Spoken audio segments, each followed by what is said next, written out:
What's up, Hippo lovers? WTF happened in February 2022. Lots of stuff to work through. First of all, Age of Empires 2 tournament, $25,000 on the line. Wandering Warriors Cup, hosted by T90 and Dave. First time they hosted a big tournament together, and the theme of that tournament was to have all Nomad maps and OTC starts, or you had to move in some format at some point. Quite an interesting format, and in the end, the GOAT did take it down again. Viper winning against Stout, lots of fan favorites going through. Vinches, another sick performance there, going very deep, and 3 Gamer Legion players in the semifinals. Obviously, pretty happy there. Also, a great discovery, something that I absolutely love and would love to see more in tournaments in the future. The most played civilization of a round is forbidden for the rest of the tournament. That obviously mixes up some stuff. I thought of ideas, and that's how we ended up in like Red Bull 5 with the different format of more bands, but really love this idea here. Spanish, Malians, Persians all gone for the later rounds. Pretty lovely stuff. And in the end, all the big names going through. Dowd beating 3-2 Miss Liereyy after being down 2-0. Liereyy beat Jordan before.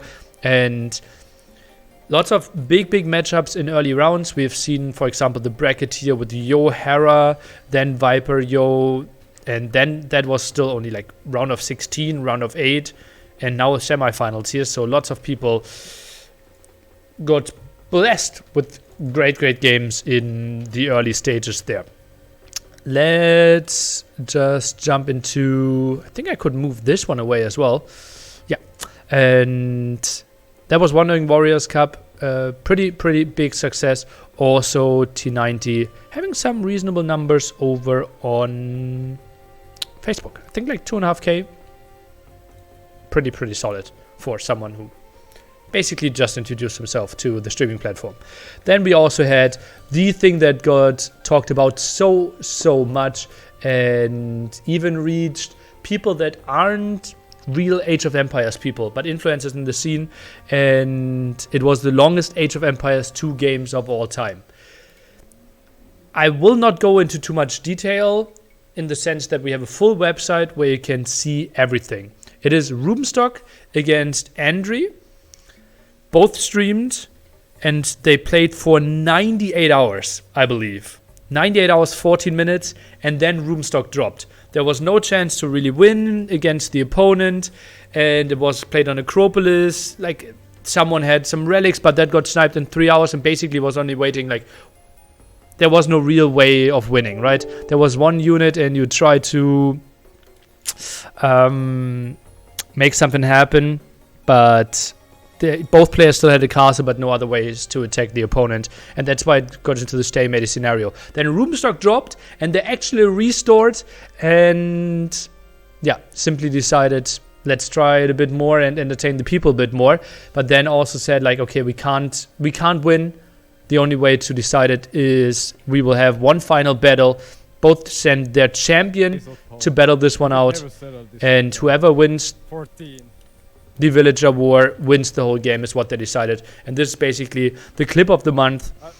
I'm gonna use thorns. Remember, look at the top. 100 hours. After 100 hours, they decided to go for it. Here we go.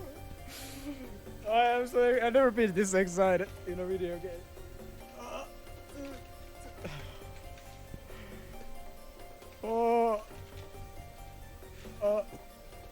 Can you say? I think I got it. I think I got it.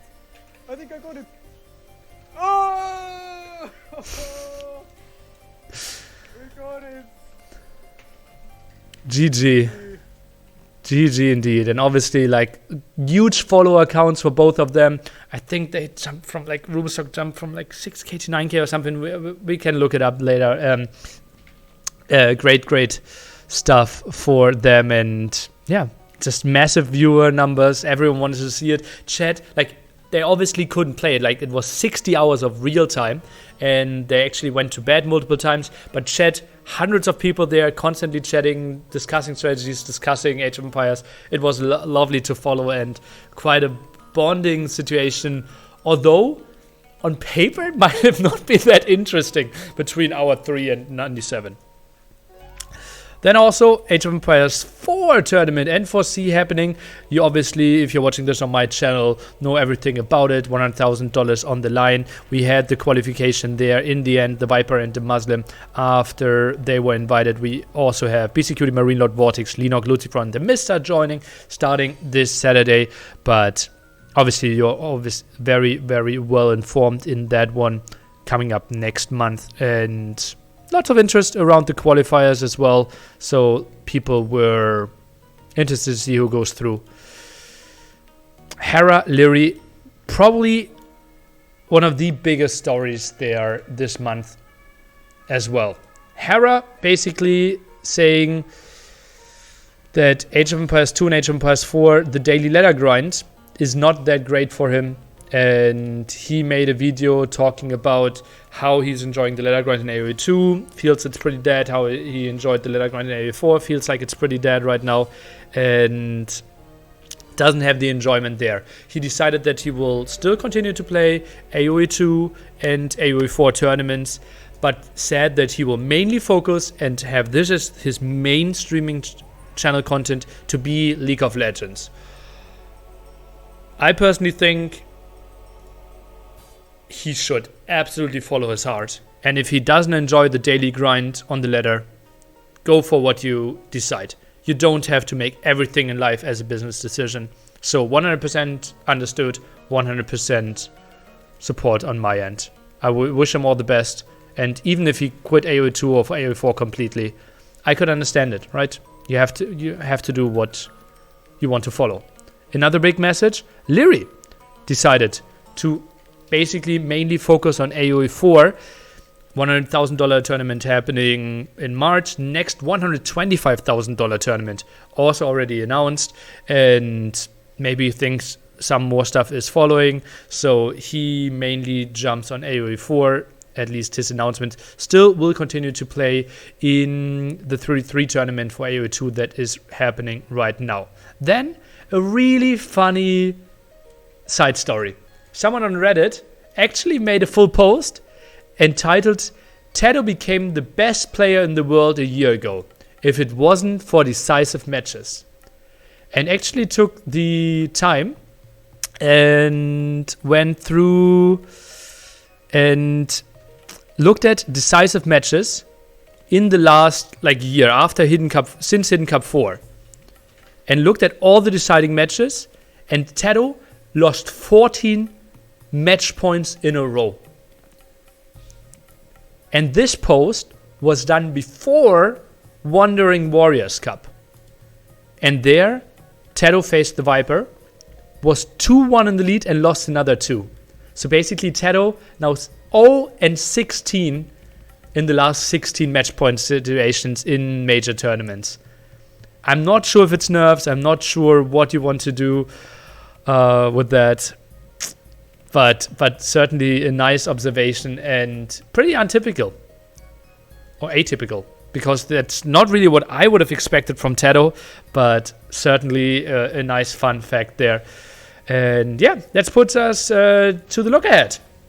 N4C, you know everything about it. $100,000 tournament, 8 best players, AoE 4, the main story probably of March in the Age of Empires universe.